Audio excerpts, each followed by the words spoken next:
लोकसभा चुनाव 2024 में जहां सबकी नजरें इंडिया वर्सेस एनडीए की लड़ाई पर होंगी, तो दूसरी तरफ मायावती की बसपा भी कितना जनाधार और कितने वोट बैंक को मजबूत कर पाएगी, इस पर भी रहेगी। लेकिन अगर इस सवाल का जवाब ढूंढा जाए कि मायावती इंडिया अलायंस में क्यों नहीं जुड़ रही, तो कई सारी बातें निकलकर सामने आती है जो मायावती ने खुद बताई। लेकिन क्या इसमें से कोई एक ऐसा इशारा करता है कि मायावती इन फ्यूचर कभी इंडिया अलायंस का हिस्सा बनती नजर आएंगी? वैसे तो लोकसभा चुनाव में ज़्यादा वक्त नहीं बचा और इंडिया दल की हालिया बैठक में अखिलेश और जयंत ने भी कुछ ऐसी बातें रखी थी कि अगर इस दल में मायावती की एंट्री होती है तो वह साथ छोड़ देंगे, तो इंडिया दल पर और दबाव बन गया। लेकिन जैसा कि आप जानते हैं, ये ऐतिहासिक क्षण है इस समय, क्योंकि मोदी सरकार को घेरने के लिए, उनको हराने के लिए 28 से ज़्यादा पार्टियां एकजुट हुई हैं, जो कि इतिहास में बहुत कम देखने को मिलता है। जो पार्टियां एक दूसरे के खिलाफ आरोप प्रत्यारोप लगाती थी वे एक साथ है, लेकिन उनमें मायावती नहीं है, तो ये भी इतिहास में लिखा जाएगा। लेकिन मायावती क्या शामिल हो सकती हैं? उनके अगर हालिया बयानों को देखा जाए तो उन्होंने जो बातें साफ रखी वह बताता है कि मायावती का शायद बहुत कम चांसेस है कि वह बीएसपी को लेकर इंडिया अलायंस का समर्थन करे।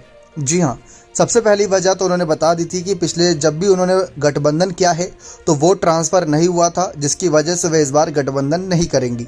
पिछली बार उन्होंने अखिलेश जयंत चौधरी का साथ लेकर भी देखा, उसके बावजूद भी उन्हें ज़्यादा असर नहीं दिखा। जबकि 10 सीटें उनको मिल गई थी, 27 सीटों पर नंबर 2 की पार्टी रही थी, इसके बावजूद भी उन्होंने कहा उनको ज़्यादा असर नहीं दिखा।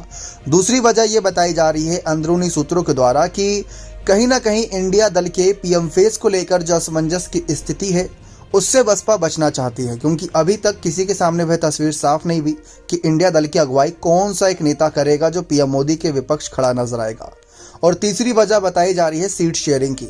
अब अगर आप खुद देखें तो 4 से ज़्यादा पार्टियां उत्तर प्रदेश में, जो अगर इंडिया दल में बसपा शामिल हो जाती तो 4 से ज़्यादा पार्टियां रहेंगी, जिसमें कांग्रेस, आरएलडी, समाजवादी पार्टी और बहुजन समाज पार्टी। अब टोटल 80 लोकसभा सीटें हैं।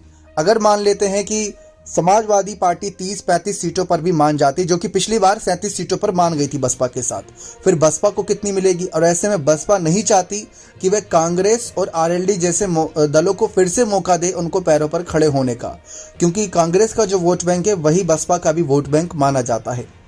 तो ऐसे में बसपा उन्हीं से दोस्ती करके अपना नुकसान नहीं कराना चाहती, क्योंकि कांग्रेस उत्तर प्रदेश में सचमुच बहुत ज़्यादा कहीं ना कहीं अपना जनाधार खोती नजर आई है, तो वो मौका नहीं देना चाहती। पता लगा भाजपा को हराने के चक्कर में कांग्रेस को दोबारा पुनर्जन्म दे दिया वहां पर उत्तर प्रदेश में, जीवित कर दिया, और कांग्रेस कल को फिर मुसीबत बसपा के लिए बन जाएगी।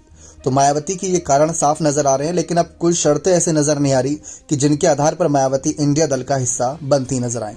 बाकी आपको क्या लगता है कि मायावती को इंडिया दल का साथ देना चाहिए? क्योंकि अगर बसपा अकेले चुनावी मैदान में उतरती है तो सर्वे तो अभी से ये कह रहे हैं कि उनको बहुत नुकसान हो सकता है। इंडिया दल को भी कुछ खासा फायदा नहीं दिख रहा, लेकिन मायावती को ज़्यादा नुकसान हो सकता है। पता लगा जो हाथ में बने बनाए सीटें हैं, बना बनाया दल है, वह भी उनके हाथ से जाता नजर आए। बाकी आप अपनी राय कमेंट सेक्शन में जरूर रखिएगा। बहुत बहुत धन्यवाद।